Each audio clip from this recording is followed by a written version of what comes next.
सभी को मेरा नमस्कार। आप सबका स्वागत है आपके अपने channel Dhillon yoga and health में। दोस्तों, हम चर्चा कर रहे हैं योग सूत्र में विभूतियों के ऊपर। पिछले वीडियो में हमने जाना था जो बहिरंग योग साधना से जनित विभूतियां हैं उनके बारे में।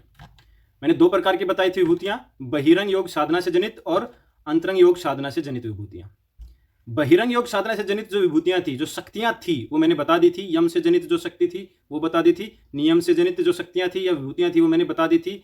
जो प्राणायाम प्रत्याहार से जनित जो विभूतियां थी यानी कि जो शक्तियां थी वो मैंने बता दी थी। यानी कि इनके धारण करने से, प्राणायाम को धारण करने से जो शक्ति मिलती है वो मैं बता चुका। प्रत्याहार का धारण करने से जो शक्ति प्रदान होती है हमें वो मैं बता चुका। आज हम चलेंगे अंतरंग योग साधना से जनित विभूतियां या शक्तियों के ऊपर। यानी कि जब हम धारणा, ध्यान और समाधि में जाते हैं जो कि अंतरंग योग के अंतर्गत आते हैं तो हमें कौन सी शक्तियां मिलती हैं। देखो दोस्तों, यहाँ पे धारणा, ध्यान, समाधि से जो शक्तियां मिलती हैं वो ऊपर जो बहिरंग योग साधना में थी उस प्रकार से नहीं मिलती। यानी कि यम से हमें जो शक्ति मिल गई डायरेक्ट मिल रही थी, उसका हमें डायरेक्ट से समझ में आ गया। प्राणायाम से हमें जो शक्ति मिल रही है वो डायरेक्ट से समझ में आ गई। यहाँ पे थोड़ा सा पेचीदा है सिस्टम। किस प्रकार से? एक चीज तो यहाँ पे धारणा, ध्यान और समाधि को अलग अलग ना बोल के एक शब्द से पहचाना गया है, संयम। इन तीनों को हम संयम बोलेंगे। संयम क्यों बोलेंगे? क्योंकि देखिए, जब हम प्रत्याहार तक आते हैं, प्रत्याहार में क्या होता है कि जो हमारी इंद्रियां हैं वो बाह्य विषयों से हटकर अंतर्मुखी हो जाती हैं, यानी कि बाह्य विषयों को ग्रहण करना बंद कर देती हैं। उसके बाद क्या होता है, जब धारणा में जाते हैं तो हमारा एक विषय बच जाता है जिसके ऊपर हमारी धारणा होती है। ध्यान में भी वो विषय चलता रहता है, हम निरंतर उसके ऊपर धारणा बनाए रखते हैं तो वो ध्यान हो जाता है। उसके बाद जब हम संप्रज्ञात समाधि तक जाते हैं तब तक वो विषय बना रहता है। असंप्रज्ञात समाधि में जाने के बाद वो विषय खत्म हो जाता है।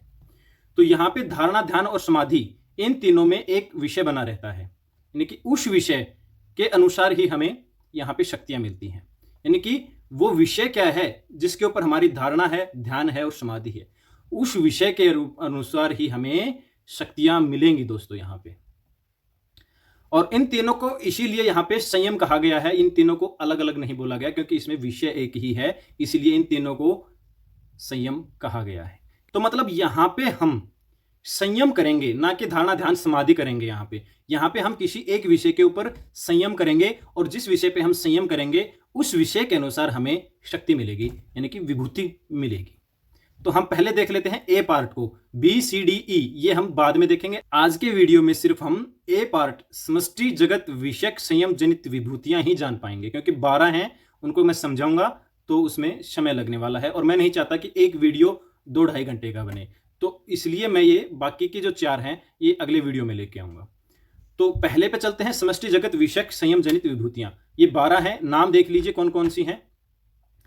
परिणाम त्रय में संयम जनित विभूतियां, शब्द अर्थ ज्ञान में संयम जनित विभूतियां, संस्कार संयम जनित विभूतियां, प्रत्यय संयम जनित विभूतियां, काय रूप में संयम जनित विभूतियां, द्विध क्रम संयम जनित विभूतियां, मैत्र आदिशु संयम जनित विभूतियां, बलेशु संयम जनित विभूतियां, ज्योतिषमति परवर्ती विषयक संयम जनित विभूतियां, सूर्य में संयम जनित विभूतियां, चंद्रमा में संयम जनित विभूतियां, ध्रुव तारा में संयम जनित विभूतियां। देखिए यहां पे मैं एक बताता हूं, सूर्य में संयम जनित विभूतियां, यहां से आप डायरेक्ट समझ जाएंगे, वो चीज मैं समझाना चाह रहा था। हमारा संयम कहां है? यानी कि हमारा धारणा, ध्यान और समाधि में एक विषय क्या है? सूर्य। यानी कि हमने धारणा किस चीज की थी? सूर्य की। हमने ध्यान फिर किस पे लगाया? सूर्य पे। और हम समाधि तक किसको लेके गए? सूर्य को। यानी कि हमारा संयम कहां पे रहा? सूर्य पे। जब हम सूर्य के ऊपर संयम रख रहे हैं तो सूर्य से जो हमें शक्ति मिलेगी वो इसमें बताई जाएगी दोस्तों, इस विभूति में।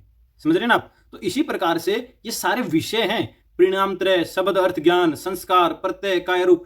यानी कि हम धारणा, ध्यान, समाधि कौन से विषय के ऊपर कर रहे हैं? समझ में आया?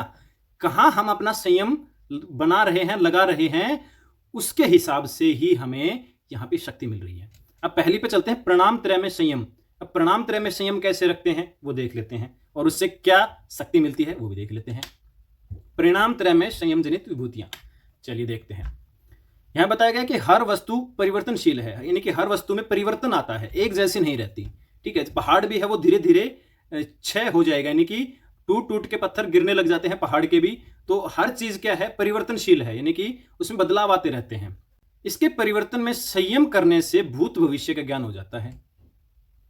जो परिणाम तरह बोल लीजिए, यानी कि परिणाम में बोल लीजिए, या फिर परिवर्तन। परिणाम और परिवर्तन एक ही चीज है यहाँ पे। यानी कि परिवर्तन में जो अगर हम संयम करते हैं, परिवर्तन में हम धारणा ध्यान समाधि लेके चलते हैं, तो क्या होता है, हमें भूत और भविष्य का ज्ञान मिलता है दोस्तों। ये यहाँ पे हमें विभूति मिली, शक्ति मिली। अब परिवर्तन जो है वो 3 प्रकार के बताए गए हैं, परिवर्तन और परिणाम। पहला है धर्म परिणाम। इसमें क्या होता है, वस्तु के गुण धर्म में परिवर्तन जब होता है उसको धर्म परिणाम बोलते हैं। जैसे मिट्टी से घड़ा बन गया, यानी कि मिट्टी की आकृति चेंज होकर गुण धर्म किस चीज के हो गए, उसमें घड़े के हो गए। घड़े को टूटने से वो पत्थर बन गए, तो वहां भी घड़ा पहले उसका गुण धर्म कुछ और थे, टूटने के बाद कुछ और हो गए। वो होते हैं गुण धर्म परिणाम यानी परिवर्तन।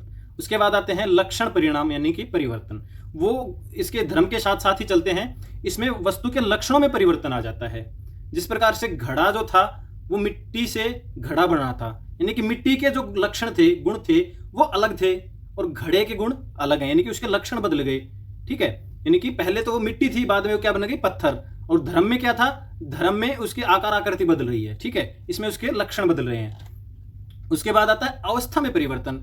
अवस्था में परिवर्तन यानी कि लक्षणों में तो कोई परिवर्तन नहीं आया, लेकिन फिर भी उसमें परिवर्तन आ जाए। यानी कि जैसे कि बच्चा है, वो बड़ा हो गया, उसके लक्षणों में थोड़ी परिवर्तन आया है, लक्षण तो उसके वही हैं जो पहले थे। ठीक है, तो वो क्या कहता है, अवस्था का परिणाम या परिवर्तन। ये 3 प्रकार के जो परिणाम है या परिवर्तन है वो बताए गए हैं। इनके ऊपर जब हम संयम करते हैं, धारणा ध्यान समाधि रखते हैं, लगाते हैं, तो क्या होता है, हमें भूत और भविष्य का ज्ञान हो जाता है। ये हमें विभूति या शक्ति यहां पे मिलती है दोस्तों। अब चलते हैं सेकंड के ऊपर, शब्द अर्थ और ज्ञान के विभाग में संयम जन्य विभूति। जब हम संयम कहां रखते हैं, शब्द अर्थ और ज्ञान के विभाग में, अगर वहां पे अगर हम संयम करेंगे तो हमें क्या मिलता है वो भी देख लेते हैं। पहले शब्द अर्थ ज्ञान क्या होता है इसके बारे में देख लेते हैं। देखिए, शब्द के अर्थ से ही ज्ञान हो पाता है हमें किसी चीज का। उदाहरण देके देखूं तो पहले गाय शब्द है, गाय शब्द है, अगर ये इसका अर्थ किसी को नहीं मालूम तो वो उसके लिए एक शब्द ही है। तो शब्द का अर्थ पता होना चाहिए हमें, तभी हमें किसी चीज का ज्ञान हो पाएगा। क्योंकि अगर मान लीजिए किसी अंग्रेज को बता दें हम गाय, और उसको नहीं पता कि गाय होती क्या है, उसने पहली बार सुना है, फिर उसको बताना पड़ेगा जो दूध देती है उसको गाय बोलते हैं, तब उसके समझ में आएगा कि गाय किसको कह रहा है। समझ रहे हैं दोस्तों, यानी कि किसी अनजान व्यक्ति को गाय शब्द के बारे में नहीं पता, तो पहले हमें उसका अर्थ समझाना पड़ेगा, तब वो उस चीज का ज्ञान ग्रहण कर पाएगा।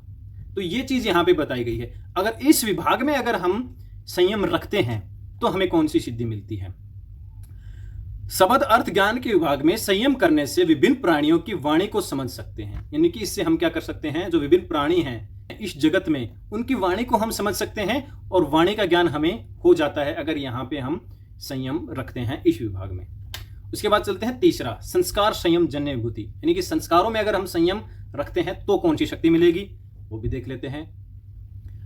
प्राणी जो कुछ कर्म करता है या अनुभव करता है वो चित्त में संस्कारों के रूप में सेव हो जाते हैं। पहले तो संस्कार समझिए क्या है, यानी कि ये चीज यहाँ पे डायरेक्ट समझ लीजिए आप, मेमोरी, यानी कि हमारा जो याददाश्त है, स्मृति है, वो संस्कार है हमारे, यहाँ पे सीधा कहा गया है। यानी कि प्राणी जो अपने कर्मों से या अनुभवों से जो चित्त में इकट्ठा करता है वो संस्कार कहलाते हैं। ठीक है, इनके ऊपर अगर हम संयम करें, धारणा लगाएं, ध्यान लगाएं, समाधि में जाएं, यानी कि विषय क्या रहे यहाँ पे संस्कार, तो हमें कौन सी शक्ति मिलेगी, विभूति मिलेगी।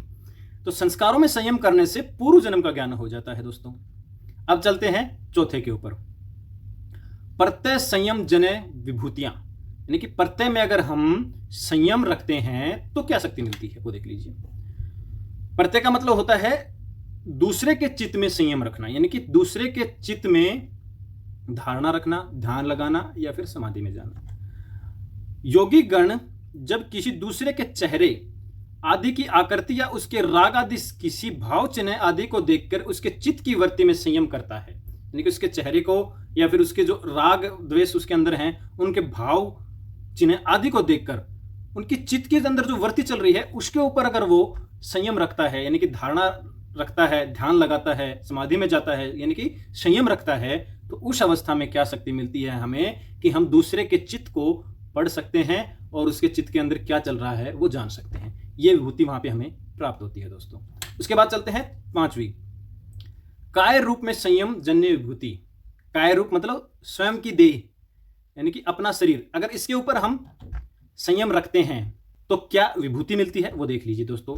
योगी जब अपनी काया अर्थात अपनी देह पर संयम करता है तो योगी को अंतर्ध्यान होने की शक्ति मिलती है, अंतर्ध्यान होने की विभूति मिलती है, यानी कि गायब होने की विभूति मिलती है दोस्तों इसमें।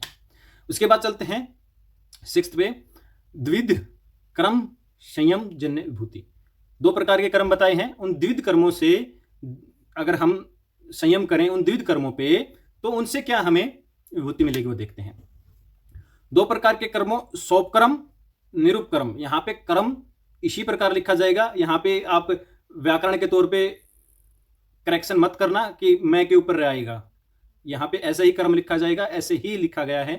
सोप कर्म और निरूप कर्म का संयम करने से योगी को मृत्यु का ज्ञान हो जाता है दोस्तों। यानी कि जो 2 प्रकार के कर्म बताए हैं, अगर उन कर्मों में संयम रखा जाए तो वहां से हमें मृत्यु का ज्ञान हो जाता है। अब कर्म जो हैं 2 प्रकार के, वो कौन कौन से बताए गए हैं देखिए। सोप कर्म, सोप कर्म वो कर्म होते हैं जिनका फल हम अभी भोग रहे हैं या आरंभ हो चुके हैं। जिस प्रकार से आयु घट रही है, हमारी जो आयु घट रही है ना, धीरे धीरे हम बड़े होते जा रहे हैं, जो आयु है वो घटती जा रही है, वो हमारा फल क्या है हमें मिल रहा है, अभी अंडर प्रोसेस में है, वो शोप कर्म में आएगा। उसके बाद में है निरूप कर्म, वो कर्म जिनका फल हमें अभी नहीं मिला है। ऐसे कर्म भी हैं जिनका फल हमें अभी नहीं मिला है, और उन फलों, जिस प्रकार से मैं उदाहरण दूं तो मृत्यु वाला फल हमें अभी नहीं मिला है, वो अभी पेंडिंग में है। मृत्यु आएगी, वो फल भी हमें मिलेगा, लेकिन वो अभी पेंडिंग में है। तो दोस्तों इस प्रकार से 2 कर्म बताए हैं, एक तो जिनका फल हमें मिल रहा है वो, और दूसरा जिनका फल हमें मिलने वाला है। उसके बाद चलते हैं 7वें पोजीशन पे, मैत्रेयादिषु संयम जन्य विभूति। मैत्रेयादिषु में अगर संयम रखते हैं तो कौन सी शक्ति मिलती है वो भी देख लेते हैं। देखो दोस्तों, मैंने पहले 4 भाव बताए थे, मैत्री, करुणा, उपेक्षा और मुदिता, और यह भी बताया था किनके प्रति कौन सा भाव रखना चाहिए। अगर आपने मेरे पीछे की वीडियो देखते आ रहे हैं तो आपने देखा होगा। इसमें हम क्या देख रहे हैं कि जो प्रथम भाव है मैत्री वाला, उस पर अगर हम संयम रखते हैं तो हमें बल की प्राप्ति होती है दोस्तों। ये हमें शक्ति यहां पे मिलती है, ये विभूति हमें यहां पे मिलती है। उसके बाद चलते हैं बलेषु संयम जन्य विभूति, यानी कि अलग अलग बलों पर संयम रखने से उसके अनुरूप ही हमें शक्तियां मिलती हैं दोस्तों। उदाहरण के तौर पे देखी जाए तो हाथी के बल में अगर हम संयम रखेंगे तो हाथी के समान बल हमें प्राप्त होगा। शेर के बल में संयम रखेंगे तो शेर के समान बल की प्राप्ति हमें होगी, और गरुड़ के बल में अगर हम संयम रखेंगे तो गरुड़ के समान बल की प्राप्ति हमें होगी। यह है बलेषु संयम, यानी कि बल में संयम रखने से प्राप्त विभूति दोस्तों। उसके बाद अगले पे चलते हैं, ज्योतिषमती प्रवृत्ति विषयक संयम जन्य विभूति।